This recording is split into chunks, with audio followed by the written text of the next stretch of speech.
Education کے سلسلے میں ہم بات کر رہے تھے تو اس میں کچھ مزید پوائنٹس ہمارے رہ گئے تھے، جس کو آج وہی صاحبہ جو لاسٹ ٹائم میرے ساتھ تھیں وہ آج پھر اس کو مزید مجھے بتانا چاہیں گی کہ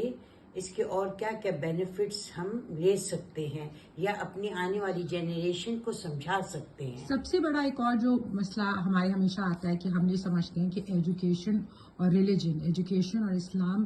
دو الگ الگ راستے ہیں، آپ ان میں سے ایک چن سکتے ہیں، جبکہ میں سمجھتی ہوں کہ ایجوکیشن کا سب سے بڑا امپیکٹ ہی آپ کے ریلیجن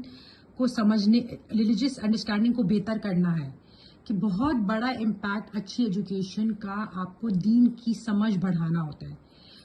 آپ کو زیادہ اچھا دین سمجھ آتا ہے، آپ کو زیادہ اللہ تعالیٰ سے محبت ہوتی ہے، آپ کو زیادہ اسلام کی باتوں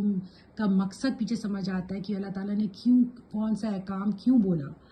تو یہ بہت بڑا پرپس ہے، جیسے کیونکہ جب میں نے خود دین پڑھنا شروع کیا اور ایک روشن دماغ کے ساتھ، اور ان پرانی باتوں کو جو ہمیں کلچر کی وجہ سے ملی ہوتی ہے اس کو الگ کر دیا اور دین کو دین کی روشنی میں پڑھا، تو اس سے یہ جاننا پتہ چلا کہ اللہ تعالیٰ بہت بہت بہت زیادہ بڑے ہیں اور بہت بہت زیادہ رحیم ہیں۔ وہ کوئی ایسے نہیں کہ ہر چھوٹی بات پر آپ کو پکڑ رہے ہیں، کہ ہر ہاتھ جو صحیح نہیں آپ نے فولڈ کیا نماز میں یا وضو میں کوئی پارٹ دھلنا رہ گیا تو اس پہ کوئی پکڑ ہے۔ یہ تو بہت ہی معمولی باتیں اور شاید یہ کبھی کاؤنٹ بھی نہ ہو۔ دیکھیے، آپ کی بات مجھے بالکل صحیح لگ رہی ہے، اور اسپیشلی ینگ جنریشن کے لیے، کیونکہ اب بہت ہمارا دین اور اسپیشلی ہمارے پاکستان میں دین بہت سارے حصوں میں ڈیوائیڈ ہو گیا ہے۔ کوئی اپنے کو کوئی جماعت سے ریلیٹ کرتا ہے، کوئی اپنے کو کسی اور جماعت سے ریلیٹ کرتا ہے، اور زیادہ تر سختی شو کرتے ہیں، جبکہ اس چیز کو میں بھی ایگری نہیں کرتی، گو کہ میں ایک دینی ماحول میں پیدا ہوئی ہوں۔ میرے والد صاحب بہت دینی آدمی تھے اور انہوں نے ہمیں پراپر دین سکھایا، مگر جو سختی کا اب آج کل جو سختی سکھائی جاتی ہے کہ جی یہ کریں گے تو اللہ تعالیٰ اتنا شدید آپ سے ناراض ہوں گے اور آپ پہ اتنی ظلم ڈھائیں گے، ایسی بات نہیں ہے۔ میں سمجھتی ہوں کہ اللہ تعالیٰ نے خود کہا ہے چھوٹی چھوٹی باتوں کو تو ہم یوں ہی معاف کر دیں گے۔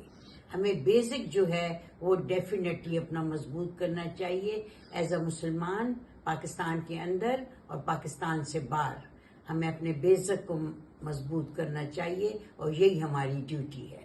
اور ایک اور پوائنٹ جو بہت ہی خوبصورت کیمبرج کالج مسلم کالج کے ہیڈ نے کہا تھی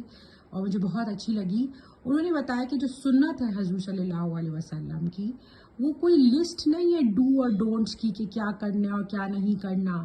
وہ ایک بہت حسین طریقہ ہے زندگی جینے کا،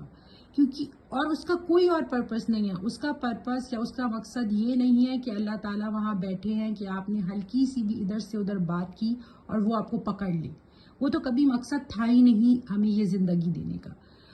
سنت کا مین مقصد ہی یہ ہے کہ ہمارے رسول صلی اللہ علیہ وسلم کے قدموں پہ چلیں اور ہم ایک بہترین زندگی جینے کا طریقہ سیکھیں،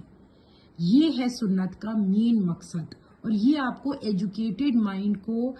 سمجھ آتا ہے۔ اللہ حافظ، بہت ہی اچھا آپ نے بتایا۔ انشاءاللہ نیکسٹ ٹائم کسی اور ٹاپک پہ بات ہوگی۔ اللہ حافظ۔